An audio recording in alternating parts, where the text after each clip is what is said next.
สวัสดีครับအားလုံးမင်္ဂလာပါဒီနေ့ကျွန်တော်တို့လေ့လာသွားရမယ့်ခေါင်းစဉ်ကတော့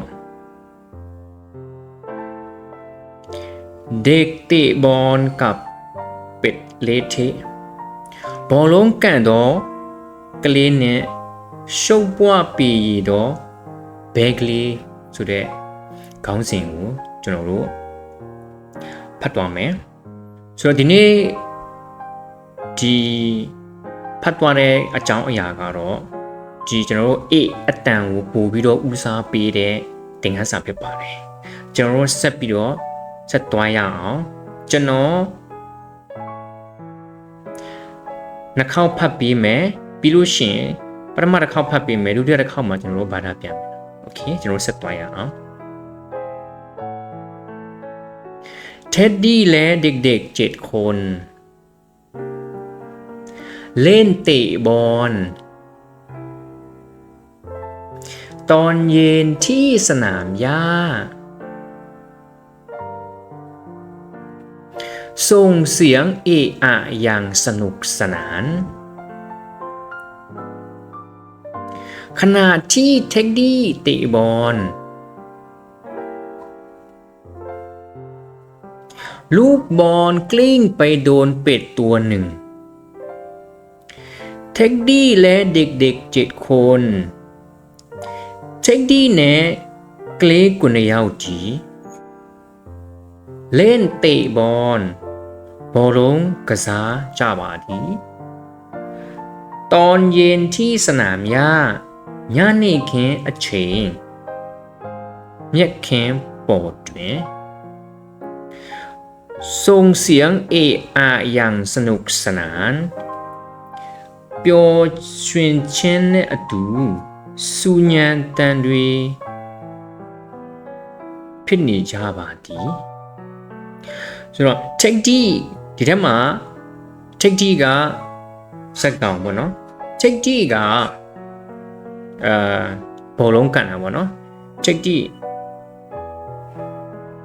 ခณะที่ Teddy เตะบอลTeddy ကဘောလုံးကိုကန်လိုက်တဲ့အခါลูกบอลกลิ้งไปโดนเป็ดตัวหนึ่งไอ้ဘောလုံးကလိမ့်ပြီးတော့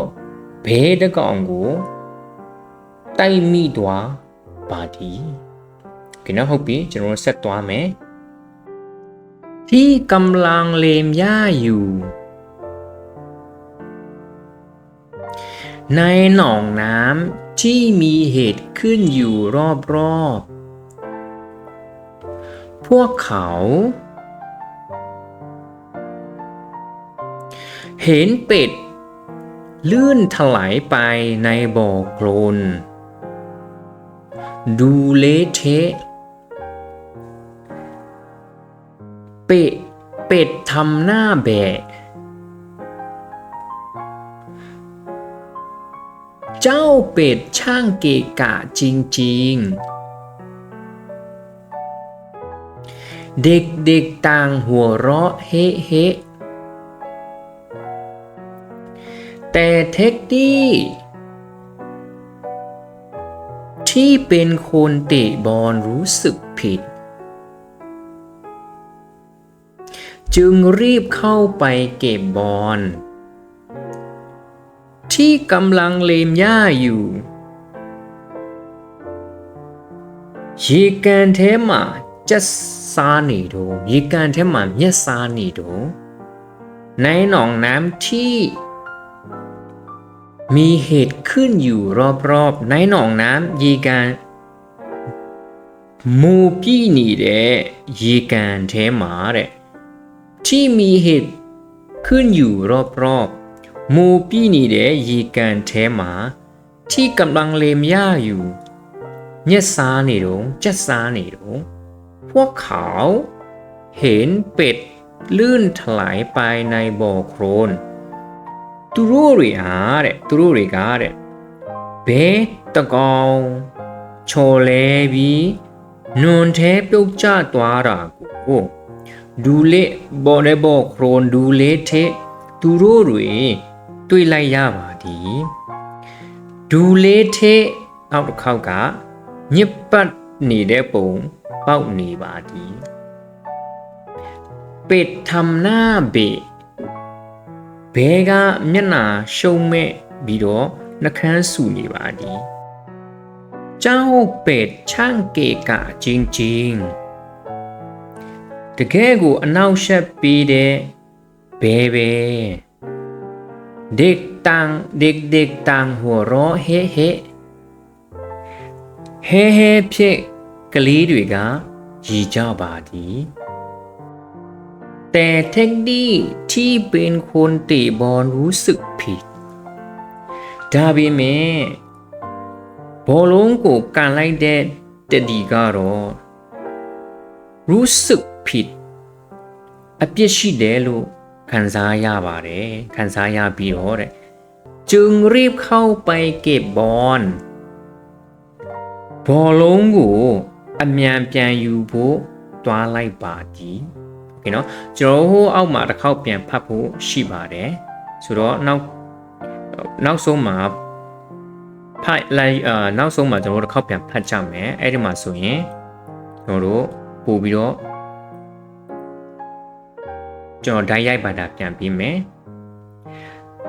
เสร็จแล้วช่วยเป็ดขึ้นมาเขาหยิบผ้ามาเช็ดตัวที่เต็มไปด้วยโคลนเละเทะจนสะอาดเป็ดมองเท็ดดี้แล้วพูดขอบคุณเท็ดดี้ยิ้มแล้วพูดว่าขอโทษนะเจ้าตัวเล็กต่อไปเราจะเตะบอลให้ระวังกว่านี้โอเคเนาะဟုတ်ပြီကျွန်တော်တစ်ခေါက်ပြန်ပြောပြမယ်ပြင်ပါတာပြန်ပြင်မယ်เสร็จแล้วช่วยเป็ดขึ้นมาเสร็จแล้วအဲ့ဒီနောက်ပြီးနောက်မှာတဲ့ช่วยเป็ดขึ้นมาဘဲကိုအပေါ်တင်ပြီးတော့ကူညီခဲ့ပါသည်เขาหยิบผ้ามาเช็ดตัวที่เต็มไปด้วยโคลนသူဟာတဲ့သူဒီတဲ့တပတ်တစ်ထည်ကိုယူပြီးတော့เช็ดตัวที่เต็มไปด้วยโคลนชุ่นนุ่นတွေနဲ့ပေချန်နေတဲ့ဘဲကိုတန့်ရှင်းအောင်တုပ်ပေးလိုက်ပါသည်လေးထဲจนสะอาดတန့်ရှင်းအောင်တုပ်ပေးနေပါသည်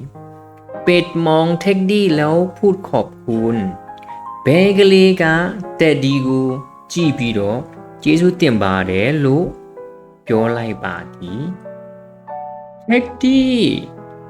ยิ้มแล้วพูดว่าတက်ဒီကပြုံးပြီးတော့တက်ဒီကပြုံးပြီးတော့ขอโทษนะเจ้าตัวเล็กတောင်းပန်ပါတယ်ကလေးလေးရဲ့ต่อไปเราจะเตะบอลให้ระวังกว่านี้နောက်တစ်ခါဘောလုံးကန်ရင်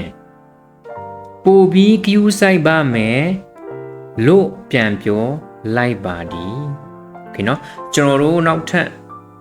ဒီမှာကျွန်တော်ဘာသာတိုက်ရိုက်ဘာသာပြန်ပြီးမယ်ဒီ page ထဲမှာကျွန်တော်ဓာတ်ရိုက်ဘာသာပြန်ပြီးမယ်ပြီးလို့ရှိရင်တော့ပို့ပြီးတော့အဆင်ပြေသွားမယ်โอเคကျွန်တော်ဆက်သွားမယ်เด็กเตะบอลกับเป็ดเละเทะเท็ดดี้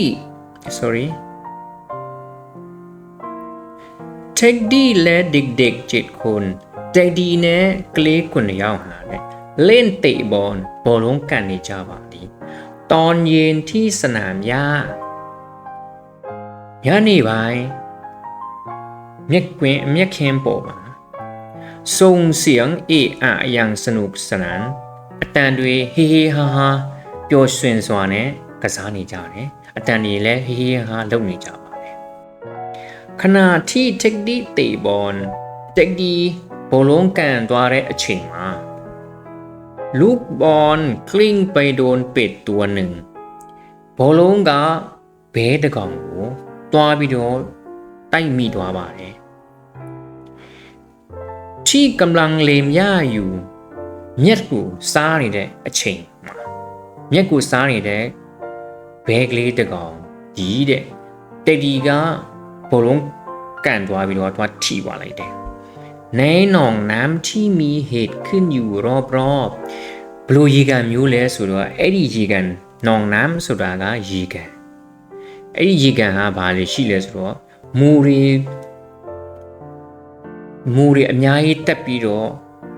အများကြီးရှိနေတဲ့ยีกันတစ်ခုမှာကျက်စားနေရင်ဘောလုံးထိမိတယ်ပြီတယ်နော်ဟုတ်ပြီတို့ဆက်သွားမယ်พวกเขาเห็นเป็ดลื่นถลายไปသူတို့တွေဟာဘဲကဘောလုံးကဘဲကိုထိပြီးတော့ချော့သွားတာကိုသူတို့တွေကတွေ့သွားတယ်တဲ့ในบ่อโคลนดูเละเทะในบ่อโคลนဆိုတာကဘွက်ဒီကန်ထဲမှာပြုတ်ချတာကိုသူတို့တွေ့သွားတယ်ဘယ်လိုပုံစံလဲဆိုတော့ဒူလေးเทะပေရည်ပြီးတော့ရှုနေနဲ့ပေရည်ပြီးတော့ဖြစ်နေတဲ့ဘဲတကောင်ကိုသူတို့တွေ့သွားတယ်တဲ့เป็ดทำหน้าเบะเป็ดဘဲကတဲ့ทำหน้าမျက်နှာလှုပ်လိုက်တယ်ဘေ့ဆိုတာကပါးစပ်အဲ့လိုမျိုးပါးစပ်မျက်နှာနှခမ်းဆူပြီးတော့မျက်နှာမဲ့တဲ့ပုံစံကိုလှုပ်သွားပါတယ်အဲ့ဒါကိုหน้าဘေ့လို့ပြောတယ်เจ้าเป็ดช่างเกะกะจริงๆကလေးတွေကပြောတယ်ကြောက်เป็ดဆိုတာကတင်စားပြီးခေါ်လိုက်ရင်ကြောက်เป็ดဘဲဟာတဲ့ช่างเกะกะจริงๆအရန်ကိုအနောက်အရှက်ဖြစ်နေတာပဲအလန့်ကိုလိုကလန့်ဖြစ်နေတာပဲတဲ့သူတို့ဘလုံးကန်တာကိုဘဲကအနောက်အရှက်ဖြစ်နေတယ်เด็กๆต่างหัวเราะကလေးတွေဟာရည်နေကြပါတယ်ဟေးဟဲနဲ့ရည်နေကြပါတယ်แต่เท็ดดี้ที่เป็นคนเตะบอลรู้สึกผิดဒါပေမဲ့เท็ดดี้ဆိုတဲ့ကောင်လေးကဘောလုံးကန်တဲ့ကောင်လေးကรู้สึกผิดသူမားတယ်လို့ခံစားရပါจึงรีบเข้าไปเก็บบอลအဲ့ဒါကြောင့်รีบเข้าไปအမြန်ကြီးတွားပြီးတော့เก็บบอลဘောလုံးကိုတွားကောက်ယူလိုက်ပါသည်เสร็จแล้วช่วยเป็ดขึ้นมาเสร็จแล้วအဲ့ဒီနောက်မှာ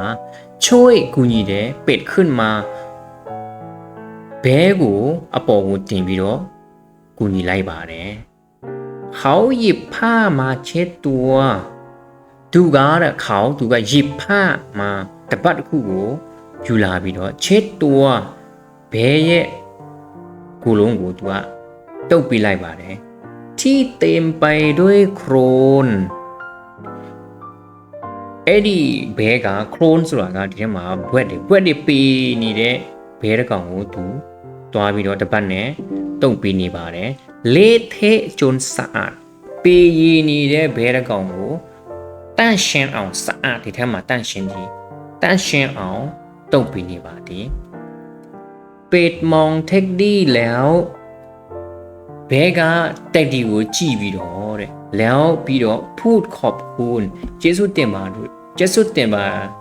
ယ်လို့ပြောလိုက်ပါတယ်တက်ဒီยิ้มแล้วพูดว่าတက်ဒီကပြုံးပြီးတော့พูดว่าပြောလိုက်ပါသည်ขอโทษนะเจ้าตัวเล็กတောင်းပန်ပါတယ်နော်ဘဲကလေးရဲ့ต่อไปဆက်သွားပြီးတော့နောက်ထပ်เราจะเตะบอลให้ระวังกว่านี้เราဆိုတော့သူ့ကိုသူတင်စားတယ်ငါကတော့တဲ့จะเตะบอลဘောလုံးကန်လိုက်မယ်တဲ့ให้ระวังกว่านี้ဒီထက်ပိုပြီးတော့တတိရှိတတိထားဒီထက်ပိုပြီးတော့တတိထားမယ်လို့ပြောလိုက်ပါတယ်โอเคเนาะဟုတ်ပြီဒီနေ့ကျွန်တော်တို့လေ့လာသွားရတဲ့အကြောင်းကเด็กเตะบอล กับเป็ดเละเทะကျွန်တော်ထင်တယ်ဒီထက်မှာအများကြီးနော်ကျွန်တော်တို့တင်သွားတယ်ဒီနေ့တင်ကန်းစာကျွန်တော်တို့အများကြီးစာလုံးတွေပြီးလို့ရှိရင်ဒီတရအတန်ပေါ့နော်အေးအတန်နဲ့ပို့ပြီးတော့ကျွန်တော်တို့ပို့ပြီးတော့ဒီထက်မှာတင်ယူရတယ်ဆိုတော့နောက်လာမယ့်တင်ကန်းစာကြလို့ရှိရင်ကျွန်တော်နောက်ထပ်ပြန်လာပြီးတော့ sharing ပေးမှာsharing ပေးပါမယ်ဆိုတော့ဒီနေ့ဒီလောက်ပဲကျွန်တော်တို့ထားမယ်လာမယ့်တင်ကန်းစာကြရင်ဆက်ပြီးတော့တွေ့ကြရအောင်အားလုံးကိုကျေးဇူးတင်ပါတယ်สวัสดีครับขอบคุณครับบ๊ายบาย